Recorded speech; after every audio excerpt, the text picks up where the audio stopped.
Hi guys, welcome back to another video. Just a real quick update.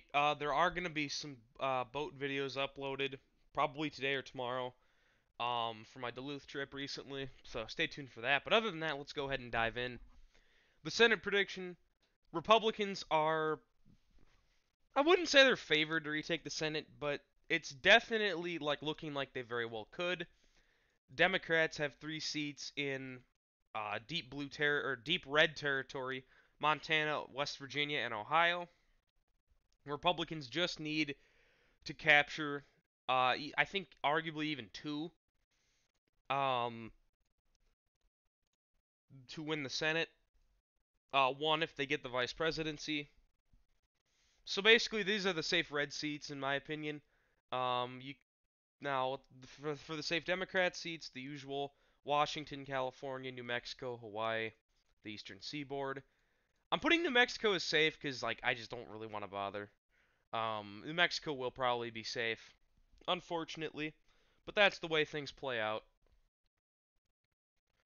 All right, so these are the we'll put Minnesota in there too. All right, these are the competitive Senate seats. Let's go ahead and start with Texas. This is the most likely Republican-held seat to flip.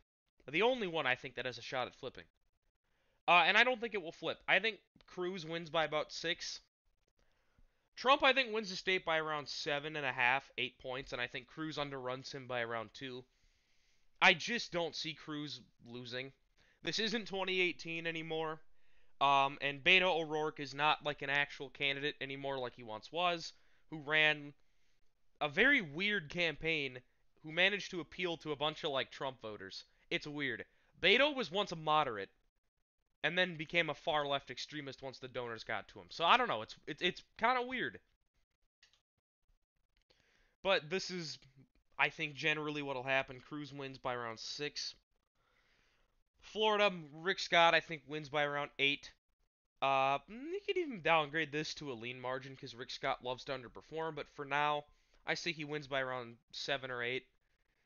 Um, oh, okay. West Virginia, I think I'm gonna put this as likely.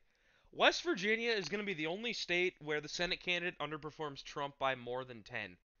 Um, Outside of maybe Minnesota, but that's it. Um, because generally Joe Manchin still has a bit of a fighting chance there, but it's not very big. There will be some voters in like Charleston who cross over to vote for him while voting for Trump. While I think Trump wins the state by over 40, um, in at the presidential level, and I also think Jim or whoever the Republicans put up for governor will win by around like 30, 40. I don't really think that the Senate candidate wins by that much. I think it'll be a little harder, but at the end of the day, I still think he'll come across. I'm gonna give this around a 13-point victory for the GOP in West Virginia because of how incompetent the GOP is. They will probably find a way to try to screw up West Virginia, which if you manage to do that like they did in 2018, just how? Ohio, I think Ohio, if we run Bernie Moreno, I think it'll be around lean to likely are. I'm gonna put this as lean because I just don't trust who we nominate. Knowing the Ohio GOP, they'll try to nominate Matt Dolan, but I doubt it because they didn't nominate him or Josh Mandel in 2022. They nominated J.D. Vance, who has been the best senator in the country besides Hawley. So yeah, Ohio lean R. I say at the moment. I say around R plus 5. Montana, I'm gonna put this as tilt. I honestly think this will be a much closer race than anticipated. Again, Jon Tester is still kind of popular in Montana, but the state is definitely not what it once was. They're not as vote splitting as they used to be. Heck, their Democrat governor lost re-election in 2020 when he was widely believed to win re-election. Um, so that should say a lot. I do think the GOP wins Montana. I think it'll be very close. I don't really know who we should run. Matt Rosendale, maybe, but he did lose in 2018, so I don't know. We have Nevada. I don't trust the GOP to win Nevada necessarily. They had a very winnable Senate seat in 2022. All they had to do, all they had to do was just get normal Trump turnout in the rurals, and then somewhat improve in Clark, and completely ignore Reno, and they would win. But because it's the Republican Party, they screwed it up, and Laxalt lost by like 8,000 votes. I do think Nevada, when it's all said and done, unfortunately, I think Trump wins the state. But because of how close it'll be, I think the Democrat Jackie Rosen probably does come out on top. I'm gonna honestly say it'll be like a tilt D margin, just because of how incredibly bad the GOP is at winning winnable races. Hence why I have Montana tilt R and West Virginia likely R. Arizona, I'm feeling good about the Arizona Senate race. Like I think we have a horrible chance at the presidential level, but a very good chance at the Senate level.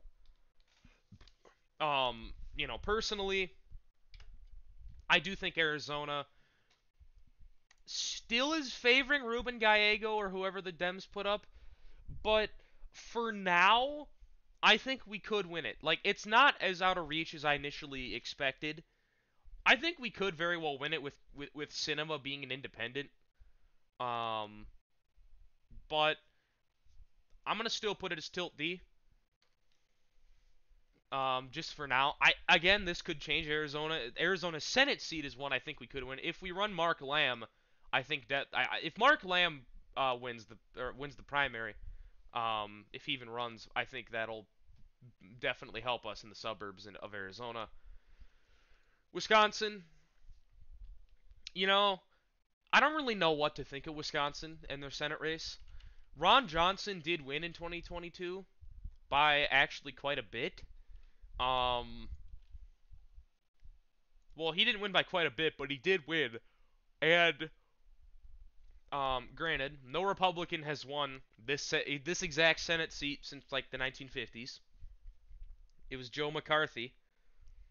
And while I don't think he'll win, or I don't think the Republicans will win. Um, I don't think it will win the Senate seat. I don't really know who the candidates are. Like if I look at some of the candidates here, I mean David Clark, the former Milwaukee County Sheriff, he was a Democrat for quite a while though. David Clark is I feel like is going to be like the Dr. Oz of that Senate race because David Clark was a former Democrat, had a lot of socially liberal views except on crime, and he had a lot of like I mean Clark is a good guy. Like I like David Clark as a person. But here's the deal. I don't think we should nominate him. I think we'll have an exact repeat of what happened with Pennsylvania in 2022. Um, Tom Tiffany would be a very good candidate. Um, yeah, I think Tom Tiffany should be the nominee personally. Out of all the publicly expressed interest people, in the potential candidates, Sean Duffy without a doubt. Scott Walker could be viable. I don't know. I'm gonna put this as Tilt D for now. I think it'll again. I think it'll be. I think Trump wins Wisconsin in 2024. I think again I think the Republican will underrun Trump by a few points, and Tammy Baldwin holds on. Tammy Baldwin has gotten very lucky in that all of her races have been Democrat favorable environments in the state. 2006, she got elected. It was a very Democratic favorable environment in Wisconsin. 2012, same deal. Obama carried it by like 7 points. Um, 2018, D+9 national environment. And then now in 2024, I think her time is kind of ticking. Um, because I don't think it's going to be a Democrat wave year like every single one of her elections have been. Michigan, I'm going to put this, you could even put this as likely, but I'll put this as lean. Again, the GOP, so incompetent at winning in Michigan. I don't think we win it. Pennsylvania, likely Democrat. If Bob Casey runs, it's over. Which actually, is Bob Casey running? Yes he is. Okay, yeah, Bob Casey's running. this seat's gone. If he didn't run, I'd say we have a very good opportunity at picking off the seat, but we don't because Bob Casey's running. Put it as lean D. Virginia, likely. And Maine, I think it'll be likely D as well. Currently in this prediction, I have Republicans flipping Montana, Ohio, and West Virginia, putting them at 52, the Democrats at 48. I have several close races, including the closest race I think will be Arizona, then followed by Wisconsin, Montana, and then Nevada. So yeah, hope you guys enjoyed the video. Comment down below who you think controls the Senate in 2024 and who you think will win. I'd like to see your guys' thoughts in the comments below. Other than that, I'll see you guys in the next video. I told you I'd do a Senate prediction. Peace out.